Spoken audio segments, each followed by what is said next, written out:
Basically इसमें चुनाव के परिप्रेक्ष्य में क्या तैयारी है डिस्ट्रिक्ट एडमिनिस्ट्रेशन की और पुलिस प्रशासन। जरूरी नहीं कि हर हीरा हो हीरे जैसा खरा, लेकिन तनिष्क का हर हीरा है 100% नेचुरल और गुणवत्ता व विश्वास दोनों पर खरा। पाइए डायमंड ज्वेलरी की वैल्यू पर 20% तक off. Visit Tanishq showroom, India motor circle, Ajmer.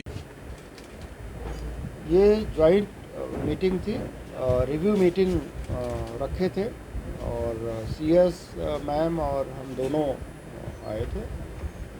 तो बेसिकली इसमें चुनाव के परिप्रेक्ष्य में क्या तैयारी है डिस्ट्रिक्ट एडमिनिस्ट्रेशन की और पुलिस प्रशासन की और जो दिशा निर्देश हैं इलेक्शन कमीशन के, उनके अनुरूप सारी कार्रवाइयाँ हो रही हैं कि नहीं, और जो पुलिस पॉइंट ऑफ व्यू से जो प्रिवेंटिव एक्शन लिया जाना है वो उसकी समीक्षा की गई।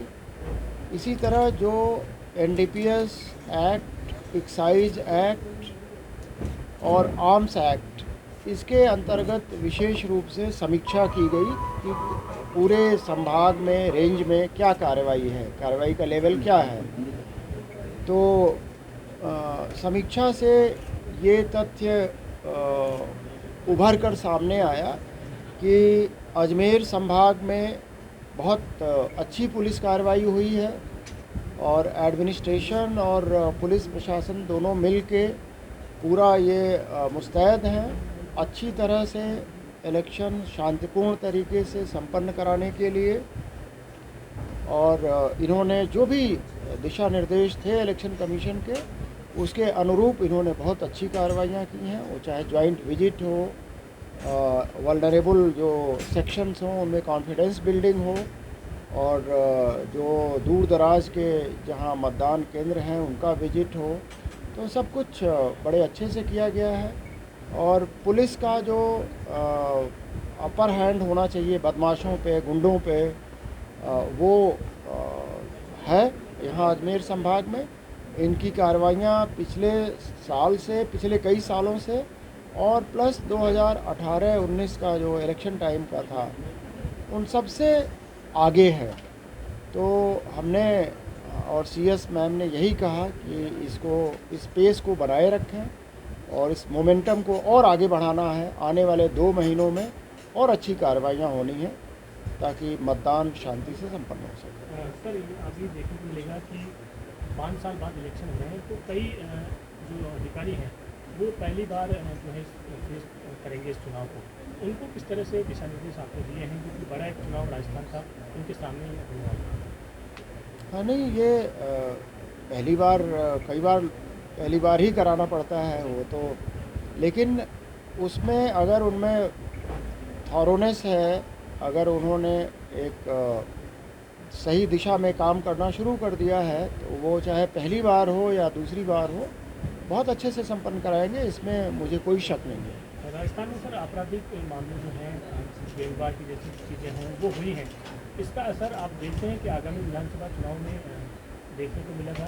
जो वारदातें हुई हैं, क्या घटनाएं, जो घटनाएं घटती हैं, ये आपराधिक मामले की गेंदबाज की घटनाएँ हों या फिर आपराधिक घटनाएँ हों, इनका असर आने वाले चुनाव पर देखने को मिल सकता है? जो भी गैंग्स थी उनको क्रश किया जा चुका है और अभी आज की तारीख में कोई इस तरह की गैंग है ही नहीं।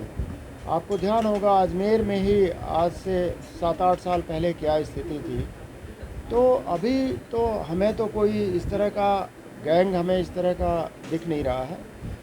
जो रेमनेंट्स हैं उनके गैंग्स के, जो शेष लोग हैं, छिटपुट घटनाएं करते हैं तो तुरंत पुलिस का रिस्पांस, इफ़ेक्टिव रिस्पांस होता है, अंदर कर दिए जाते हैं और कानून अपना काम करता है। आसपास के जो राज्य हैं उसमें जो पार्टियां होती हैं और वर्तमान में जो यहाँ सरकारें हैं, उसके बीच में कई बार ये होता है कि बाहरी तत्व राजस्थान में एक भूमिका अपनी निभाते हैं। उन सबको देखते हुए किस तरह से? नहीं, हमारा पड़ोसी राज्यों के साथ बहुत अच्छा समन्वय है और अभी हम भोपाल भी गए थे जहाँ पड़ोसी राज्यों के साथ हमारी मीटिंग हुई। भोपाल नहीं है, इंदौर गए थे, तो वहाँ मध्य प्रदेश के साथ यूपी के डीजी साहब के प्रतिनिधि आए थे, महाराष्ट्र के डीजी साहब आए थे, गुजरात डीजी आए थे। तो हम लोग एक जॉइंट मैकेनिज़्म तैयार किए हैं। वो जॉइंट ऑपरेशन का भी है, जॉइंट नाके का भी है बॉर्डर पे। और हरियाणा पंजाब से बहुत अच्छा समन्वय है। अभी आपने देखा होगा जो भरतपुर पुलिस ने एक अपराधी को पकड़ा, मोनू मनेसर को, तो उसमें हरियाणा पुलिस का पूरा सहयोग हमें मिला। तो जो प्रोफेशनल जो कोऑपरेशन होना चाहिए वो है, और हम भी देते हैं और हमें भी मिलता है। तो उसमें कोई दिक्कत नहीं है, कोई कमी नहीं है। कैसा वो हमारी पुलिस सीजर कर रही है। सर, यहाँ हाई सिक्योरिटी जेल है जो प्रदेश में एक ही है, और उसमें अभी 225 करीब हार्डकोर अपराधी हैं। इसमें भी मोनू मनेसर को भी कल लाया गया है। इसी प्रकार कई गैंग के करीब काफ़ी लोग यहाँ पर हैं। तो पुलिस के सामने ये दिक्कत आती है कि जब इनको हॉस्पिटल या कोर्ट पेशी पे ले जाना पड़ता है तो बड़ी संख्या में मैन पावर की ज़रूरत होती है, और बहुत video conferencing is the way. और उसके लिए हम लोगों ने निर्देश भी दिए हैं, और उनको जजेस साहिबान को भी हमारे पीपी के माध्यम से रिक्वेस्ट किया गया है। तो जहाँ तक हो सके हम लोग वीडियो कॉन्फ्रेंसिंग से कराएंगे। कभी एक हार्डकोर के लिए सर 50-50 पुलिसकर्मी हमने देखे हैं। VC is the way, VC is the way. Hospital लाने में सर उनकी जब तबीयत खराब वीडियो कॉन्फ्रेंसिंग से हम लोग कराएंगे, और वो जो हॉस्पिटलाइजेशन और उसकी ज़रूरत पड़ेगी तो उसमें तो फोर्स अवेलेबल कराना पड़ेगा, उसमें क्या है। एक सर ये साइबर थाने तो खोल दिए गए हैं, लेकिन इनमें संसाधनों का अभी भी काफ़ी अभाव है। हाँ। अजमेर की अगर बात करें तो यहाँ भी केवल मात्र एक कंप्यूटर है, उस पर भी रोजनामचा और ये सारी चीज़ें चलती रहती है। तो ये पूरा ये वर्क इन प्रोग्रेस है। हम जो ट्रेन कर रहे हैं जिन लोगों को, उनकी ट्रेनिंग अभी पूरी होने दो, फिर वो आके यहाँ डिसेंट्रलाइज तरीके से ट्रेनिंग देंगे।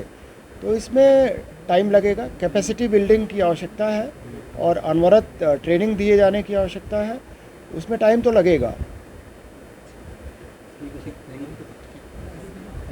बाकी मैं ये बताना चाहूँगा कि जो अजमेर रेंज में हमारी आईजी साहिबा हैं, हमारे डीसी साहब हैं, ये दोनों लोग मिल के टीम स्पिरिट के साथ, और उसी तरह एसपी और कलेक्टर्स बहुत अच्छा काम कर रहे हैं। शानदार काम हुआ है। और अभी जो फिगर प्रस्तुत किए गए हैं बाउंड डाउन कराने का और आपसी समन्वय से, बहुत शानदार उपलब्धि हमें देखने को मिली है। तो I am confident of the team. Thank you sir.